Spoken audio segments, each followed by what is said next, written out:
pelo convite ao núcleo de estudantes de ciências biomédicas, pelo convite para poder fazer uma breve introdução ao cancro da mama, o que é este problema, en este mes que es un mes tan importante para nós, porque é o mês sobre a conscientização, outubro, é o mês sobre a conscientização sobre o cancro da mama.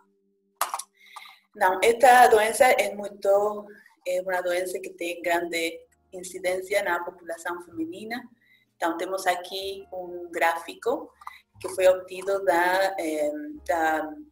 do Observatório para o Cancro, ou do Global Cancer Observatory, onde podemos ver que é um gráfico que foi produzido com dados da Organização Mundial da Saúde, especificamente do site do Global Cancer Observatory, que está aqui o link para quem quiser visitar.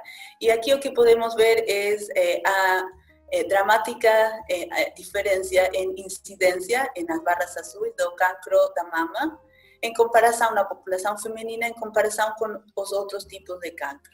Então, no ano 2018, foram diagnosticados 2 milhões de cancros da mama e morreram 626.600 doentes.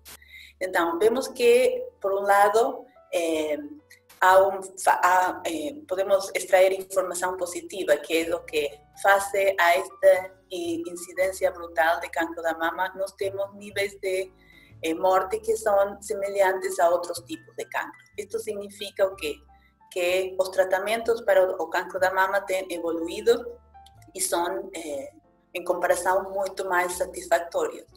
No entanto, devido a esta alta incidência, vemos que a proporção de mortes, ou a incidência de mortes, continua sendo a maior por cancro na população feminina. Em Portugal, vemos a mesma situação, ou seja, o cancro da mama é o tipo de cancro que é mais frequente nas mulheres. Atualmente, em 2018, estes também são dados da Globocan, 6.974 mulheres foram diagnosticadas com cancro da mama.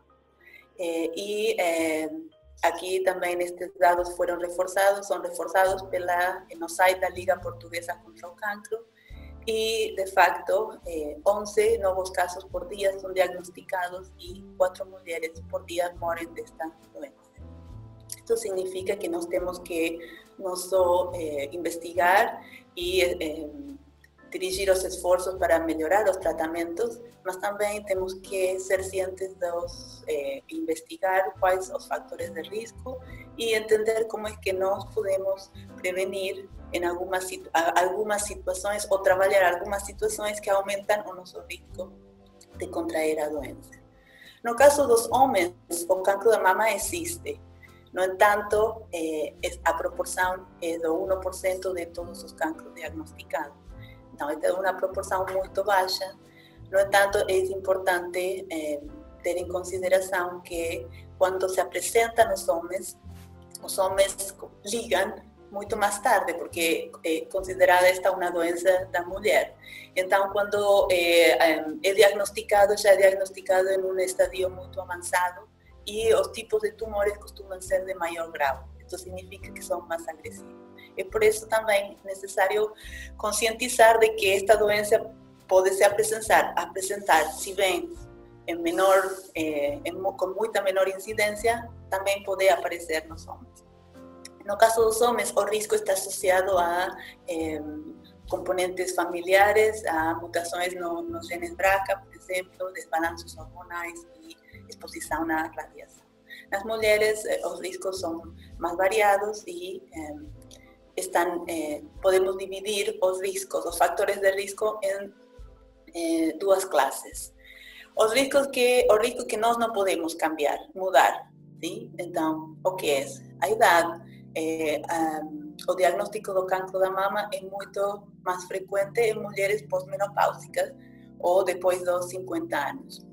Então, a velhice é uma situação que nós não podemos mudar. É bom ter a oportunidade de viver e atingir essa idade. Outros riscos, fatores de risco que não podemos mudar são as variações genéticas, as mutações, especificamente nos genes, por exemplo, como já mencionei, o BRCA1 e BRCA2. Estes são genes que são utilizados na célula para reparar o DNA. Quando estes genes sofrem mutações de perda de função, o DNA mutado é passado de célula mãe para célula filha e isto pode constituir uma transformação ou levar a uma transformação neoplástica. A história reprodutiva da mulher também é importante.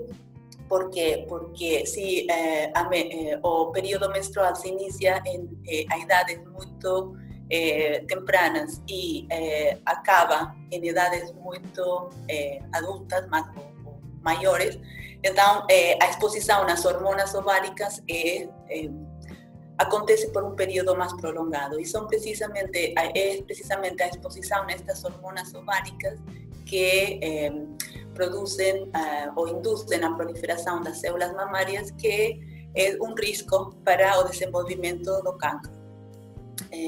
Bom, existem outros fatores que não podemos mudar, por exemplo, a densidade das mamas, histórias familiares e também a exposição a certos químicos. Por exemplo, aqui temos o caso do dietilstilbestrol, o DES, que era uma hormona que era dada às mulheres entre os anos 40 e 70 do século anterior. E esta hormona era prescrita para as mulheres que tinham alta probabilidade de ter de sofrer abortos espontâneos. No entanto, vê-se que a exposição dos fetos a esta hormona esteroide, que é um análogo dos estrogênios, aumentava a incidência de desenvolvimento do cancro, o risco de desenvolvimento de cancro da mama na idade adulta.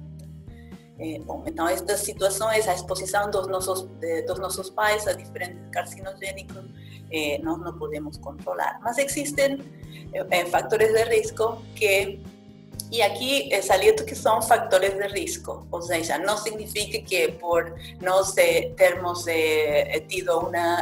iniciado o período menstrual em uma idade muito temprana, vamos ter ou desenvolver o cancro de mama. São probabilidades, aumentam as probabilidades, isso é isso. E existem fatores de risco que nós podemos mudar. Alguns deles são fáceis de mudar, por exemplo, manter uma atividade física, ser ativos, no que refere a atividade física, manter o peso controlado. Existe muita evidência que o sedentarismo e a obesidade aumentam o risco de desenvolver cancro da mama e também eles têm um efeito, a falta deles tem um efeito negativo em doentes que já se apresentam com a doença, com o cancro, com o tumor. O consumo excessivo de álcool também pode aumentar o risco de desenvolver cancro da mama. E existem também outros fatores que podemos mudar, mas não tanto, porque isso tem que ver com decisões pessoais ou como é que nós planejamos a nossa vida, e tem que ver com a utilização de certas hormonas contraceptivas ou terapia hormonal de substituição. Então, essas são hormonas que nós devemos discutir com nosso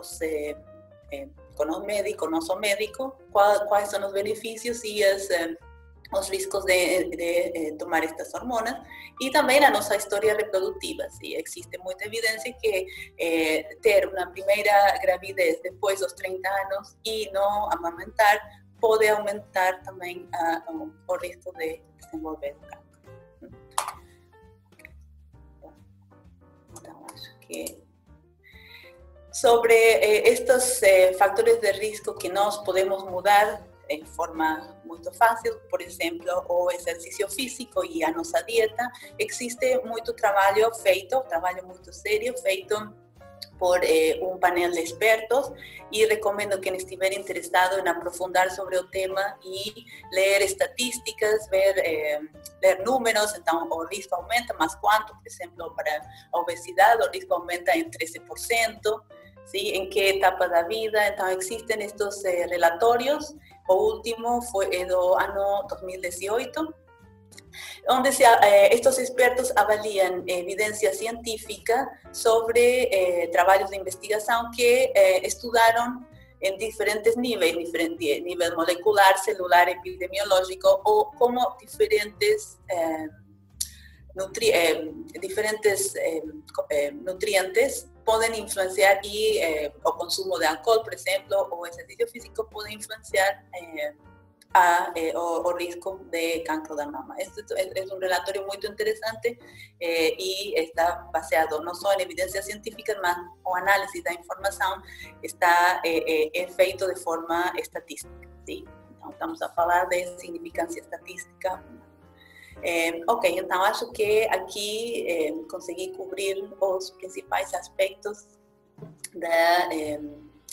que explican o aumento de incidencia do cancro da mama y por qué es tan importante nós termos este mes de concientização sobre esta doença.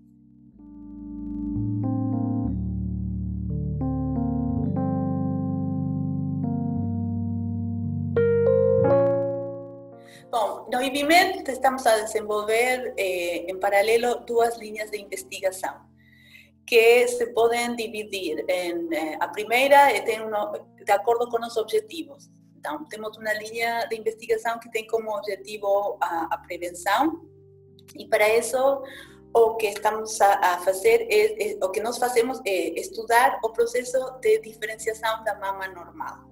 ¿Sí? Então, isto por quê? Porque a mama é o tecido mamário é um tecido que é alvo de uma contínua remodelação. Ao longo do ciclo de vida, ou seja, a idade reprodutiva da mulher ou dos mamíferos, mas ao longo da nossa vida reprodutiva, o nosso tecido mamário é alvo de uma remodelação dramática. Por quê? Porque face aos ciclos de estimulação de hormonas esteroides, as células da mama entram em um estado de proliferação ativa e morte celular. Então, em cada ciclo menstrual, o nosso tecido mamário, algumas dessas células sofrem proliferação e outras morrem. E ao longo da gravidez, também, a nossa mama deve atingir a sua máxima funcionalidade que é produzir leite e para isso existe uma remodelação, uma proliferação celular muito sostenida. Para que isto aconteça, estes ciclos de proliferação e morte celular existem células progenitoras.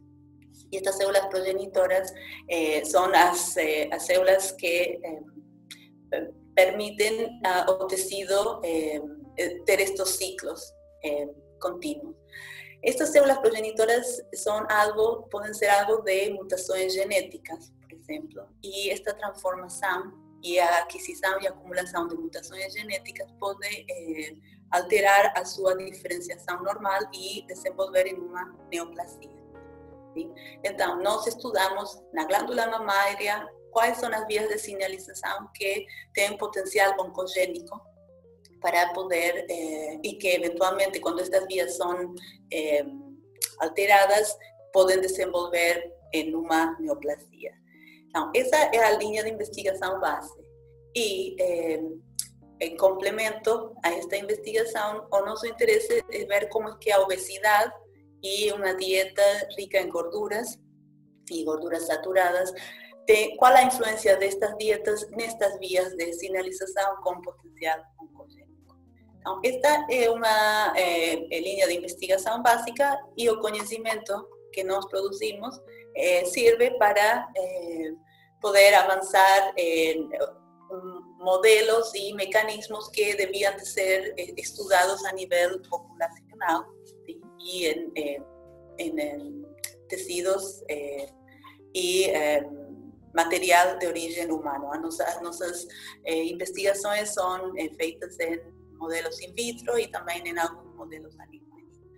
Na segunda linha de investigação, tem como objetivo produzir conhecimento para melhorar o pronóstico e o tratamento de um cancro de mama já estabelecido.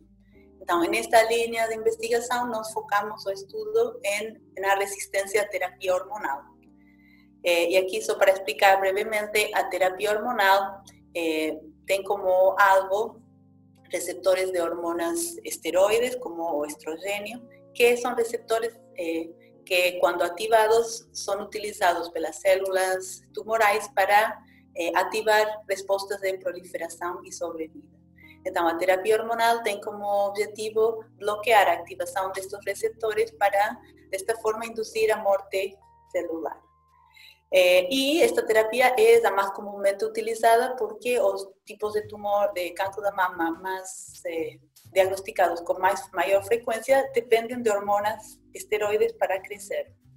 No entanto, com o tempo, as doentes respondem muito bem a esta terapia, mas com o tempo, e aqui estamos a falar de um tempo bastante longo, estas doentes, algumas destas doentes, metade delas, desta população, desenvolvem mecanismos de resistência.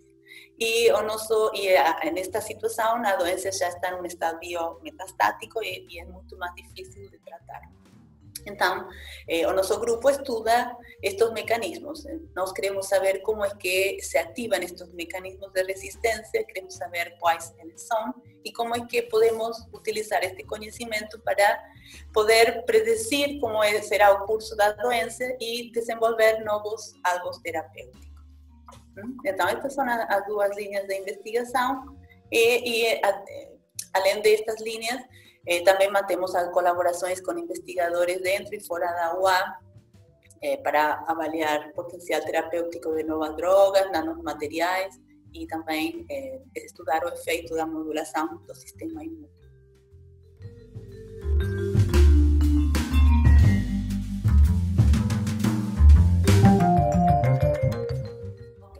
Bom, no laboratório que coordeno, trabalha em áreas que são exploradas também por outros grupos. Então, no que refere aos temas de investigação, são temas que representam muitas questões em aberto e que são estudadas por muitos grupos, alguns deles em Portugal e no resto do mundo. Eu acho que a vantagem do que nós fazemos é que eu gosto de colaborar com investigadores formados em outras disciplinas. Eu acho que tenho colaborações com investigadores das áreas da física, da química, das ciências do desporto.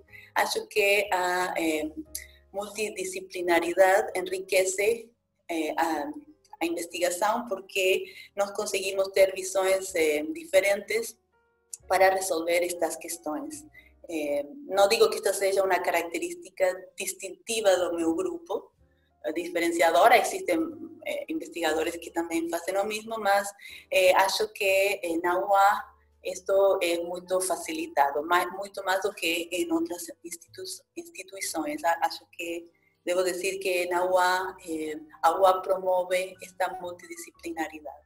E que faz o trabalho, não só enriquece as visões, mas faz o nosso trabalho muito mais interessante, porque estar sempre focado na mesma área e não ter interação com o resto, pode nos levar para caminhos sem saída. Nós estamos muito convictos sobre uma ideia e é necessário, eu acho, poder partilhar visões com áreas diferentes.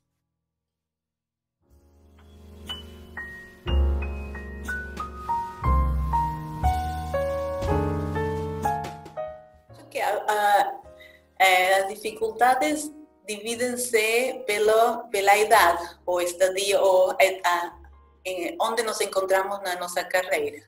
Então, inicialmente, acho que a maior dificuldade quando nós acabamos o doutoramento é encontrar um bom sítio para fazer o nosso pós-doutoramento. Então, essa é uma dificuldade que todos os investigadores vão enfrentar alguma vez e a minha recomendação é procurar investigadores que estejam a publicar e a produzir resultados interessantes de forma actual, o sea, no investigador, a veces nos pensamos que investigadores que eles têm um renombre por ter feito descobertas muito importantes, são os candidatos ideais, mas essas descobertas podem ter sido há 30, 40 anos, e eles não estão neste momento em seu máximo. Então, como alunos de doutoramento, prontos a iniciar um pós-doutoramento, acho que devemos sempre procurar investigadores que estão muito ativos no momento. A segunda dificuldade que encontrei, então, tive sorte, eu encontrei um bom lugar para fazer o meu pós-doutoramento, e após isso, a segunda dificuldade foi transicionar de ser bolseira a ter ou seja, a ter um espaço como investigadora, a poder desenvolver as minhas ideias. Então, essa é a segunda, uma dificuldade bastante grande. Por quê? Porque para isso é necessário encontrar uma instituição e um sistema que facilite essa transição e que, em definitivo, o que temos que encontrar é um contrato de emprego, ou seja, decidir se queremos ser professores, se queremos ser investigadores só, onde, e ver como é que vamos a financiar esta transição. Isto é uma limitação também. E, por fim, quando já conseguimos estabelecer a nossa independência como cientistas, temos que encontrar financiamento para realizar os nossos projetos. E isto também tem sido uma dificuldade, especialmente nos anos de crise em Portugal. O financiamento foi bastante escasso e continua a não ser excelente ou muito bom em comparação com outros países europeus com a mesma população. Então, eu posso só comparar com a Suécia, onde vivi 7 anos, e devo dizer que as opções de financiamento que encontram os cientistas na Suécia são muito maiores do que aqui em Portugal. Mas, mesmo assim, também temos que ter uma visão positiva. Acho que conseguimos fazer investigação importante e contribuir para as descobertas e aumentar o conhecimento.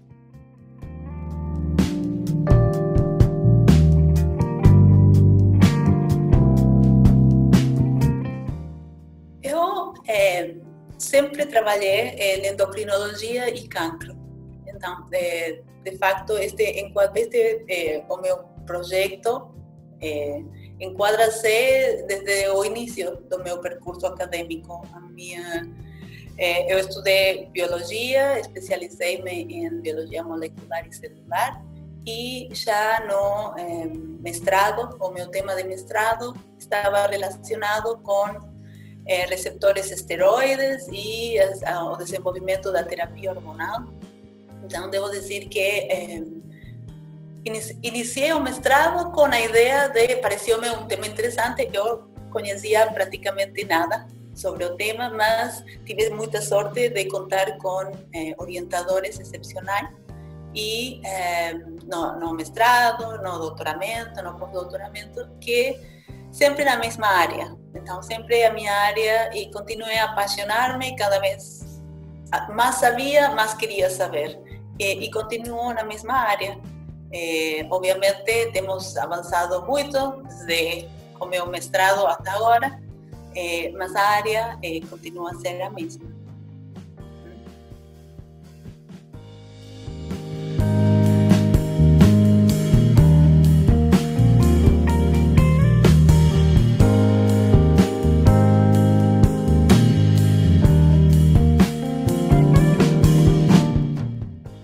Existem diversos factores e estes factores são explicados pela heterogeneidade que encontramos dentro de um tumor. Então, de forma resumida, um tumor está composto por vários tipos de células. Estão no tumor não só as células tumorais, propriamente ditas, mas temos o estroma circundante. Temos os fibroblastos, temos as células do sistema imune. E, então, nós temos que ter sempre presente que um tumor está em contínua é uma conversa entre todas estas células que nós chamamos o microambiente tumoral, e este tumor é uma entidade que está em contínua evolução. E está em contínua evolução em resposta a forças de seleção. Estas forças de seleção podem ser mutações, podem ser alterações metabólicas, porque há mais ou menos disponibilidade de nutrientes ou de oxigênio. E estas forças de seleção são uma força muito importante para desenvolver a resistência ao tratamento, a todas as terapias, inclusive ao tratamento hormonal. Então, o nosso objetivo sempre com o tratamento é matar as células que requerem as hormonas esteroides como estrogênio para crescer. No entanto, como o tumor é uma entidade de células heterogêneas, podem coexistir algumas células que não expressam o receptor ou células que desenvolveram mutações que ativam vias alternativas de crescimento. Então, o nosso tratamento vai efetivamente matar as células que precisam de hormona para crescer, mas as que sobrevivem serão selecionadas e continuarão a crescer e a desenvolver-se. Então, os fatores podem ser diversos, podem ser desde de resistência, podem ser desenvolvimento de mutações, silenciamento de genes que suprimem o crescimento tumoral. Então, se esses genes, por exemplo, o P53 não estão expressos, as células perdem essa capacidade de morrer frente a problemas na divisão celular, por exemplo. Agora, estas diferentes faltas de nutrientes, todos estes fatores que podem produzir estresse nas células e seleção de estos clones resistentes eles são eficientes. ¿Por quê? Porque existe já logo no início heterogeneidade dentro do tumor. Então, nós não podemos falar de um mecanismo de resistência à terapia hormonal, existem vários, e já vários são conhecidos. Então, o que tentamos fazer agora é identificar estes diversos mecanismos de resistência para poder utilizar a terapia, a medicina personalizada, o que chamamos de terapia dirigida. Então, poder dividir estes pacientes de acordo a estas diferenças que eles apresentam e tratar de forma individualizada. Então, isso é aí onde estamos neste momento.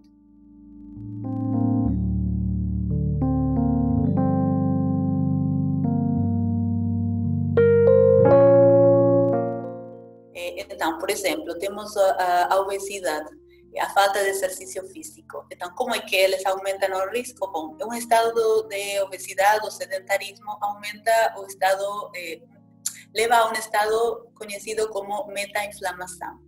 Sim? Então, isto significa que existe infiltração no tecido adiposo de células imunes que aumentam o estresse oxidativo. Então, o estresse oxidativo causa danos nas biomoléculas, certo? Desses danos são a quebra das cadeias do DNA. Então, o estresse oxidativo, um estado de meta-inflamação, está associado a uma maior carga mutacional. E algumas destas mutações podem desencadear processos neoplásicos. Então, esse é um exemplo de como a obesidade pode aumentar o risco de cancro da mama. Também a obesidade causa desbalanços hormonais, então aumentam os níveis de insulina, há uma desregulação da libertação de insulina, pode aumentar a secreção de estrogênios. Então, estas hormonas também promovem o crescimento de células da mama. E se essas células estivessem mutadas, então promovem o crescimento de células que já elas em si mesmas podem ter uma transformação neoplástica. Depois temos o álcool. Então, o álcool influencia também na secreção de estrogênios e altera o metabolismo do fígado. E um dos produtos metabólicos, o produto principal do metabolismo do etanol, é o acetaldehído. e este metabolito é um carcinogênico em si mesmo, é genotóxico. Então, um consumo elevado de álcool aumenta o risco do cancro da mama, além de aumentar o risco de muitos outros cancros, inclusive o cancro de fígado, certo? E depois temos, por fim, outros exemplos são a exposição a disruptores endócrinos, e este é um tema importante porque nós todos estamos expostos aos disruptores endócrinos. E estas são moléculas que se comportam dentro do nosso organismo como as hormonas que nós temos de forma natural. Um exemplo é o bifenol A, que é uma molécula que interfere na sinalização dos estrogênios. Então, estar exposto ao bifenol A é semelhante a uma exposição crônica ao bifenol A, tem um efeito semelhante na mama, no tecido mamário, do que uma exposição crônica ao estrogênio. E isto que é, as células da mama começam a proliferar. Então, existem muitos fatores do estilo de vida que têm consequências negativas e que promovem o crescimento do cancro da mama. O último que posso mencionar é o estresse. Então, o estresse diminui a nossa resposta imune, e desta forma nós estamos mais expostos nós perdemos essa proteção inicial que o sistema imune tem para eliminar as células com potencial cancerígeno. Investir cada vez mais em investigação com o objetivo de prevenção e de identificar fatores do estilo de vida que são importantes no aumento deste risco.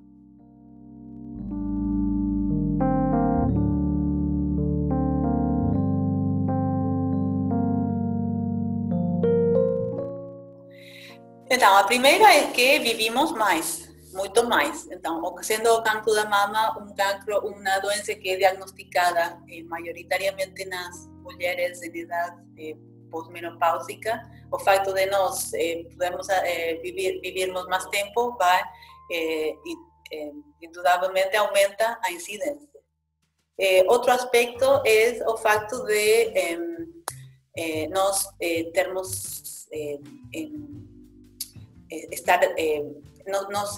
termos mecanismos de rastreio que facilitam a detecção destes tumores.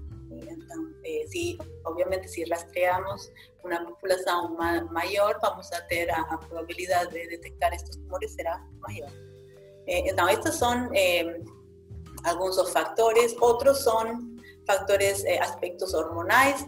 Então, como já como mencionei acima, estamos expostos a disruptores endócrinos, temos uma vida sedentária, estos são também escolhas, e às vezes não são só escolhas, é a sociedade em que vivimos e necessidades econômicas que levam-nos a ter um maior estresse, porque temos que trabalhar mais, a nossa alimentação não é da melhor qualidade, consumimos produtos que têm um alto teor de açúcar e gorduras saturadas, e todos estes fatores têm sido mostrados que aumentam o risco em estudos epidemiológicos e também em estudos de ciência básica.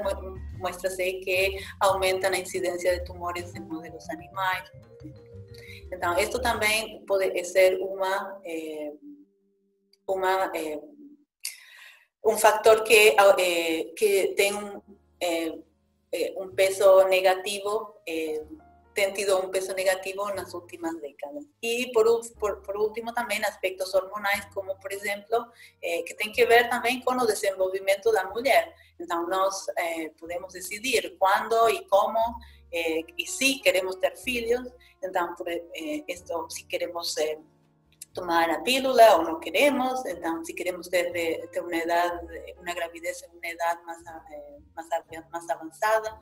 Então, existem prós, obviamente, e estas são decisões pessoais, mas também pode existir em algumas situações um aumento do risco. E pensa-se que estas escolhas também podem estar relacionadas com o aumento da incidência nas últimas décadas.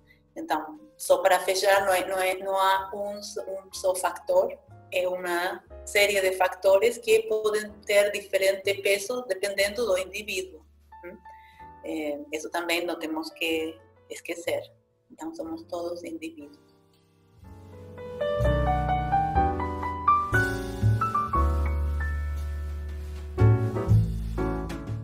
Bom, então, a minha dica é mais, acho que será mais relevante para quem estiver interessado na investigação.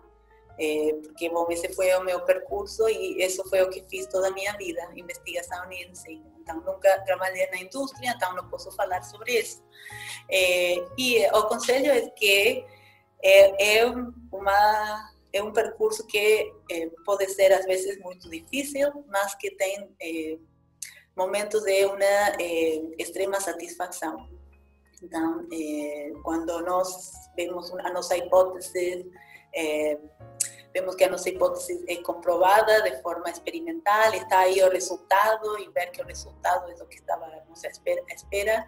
Para quem faz investigação e quem propôs a hipótese é de uma satisfação que eu não consigo descrever. Conseguir financiamento para realizar um projeto também dá-nos imensa satisfação, publicar artigos, aumentar o conhecimento. Então, não é um trabalho das 9 às 5, o investigador não para, ou seja, mesmo às vezes é importante parar e nós termos saber diferenciar o tempo de trabalho e o tempo com a família e o tempo de ócio, mas não para. Muitas vezes podemos estar na praia e estar a pensar no nosso próximo experimento. Mas, bom, é assim a minha recomendação, o conselho é para quem estiver verdadeiramente interessado na investigação, é para continuar. Então, pode parecer difícil, mas vale a pena. E acho que outro conselho já di também, que foi quem quiser fazer um doutoramento tem que procurar pessoas que estiverem ativas no momento de ingressar ao laboratório.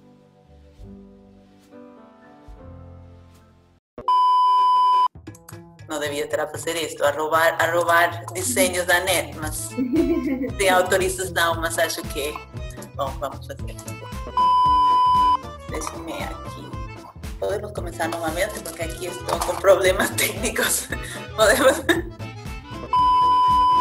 Bom, então é só para que fique bonito.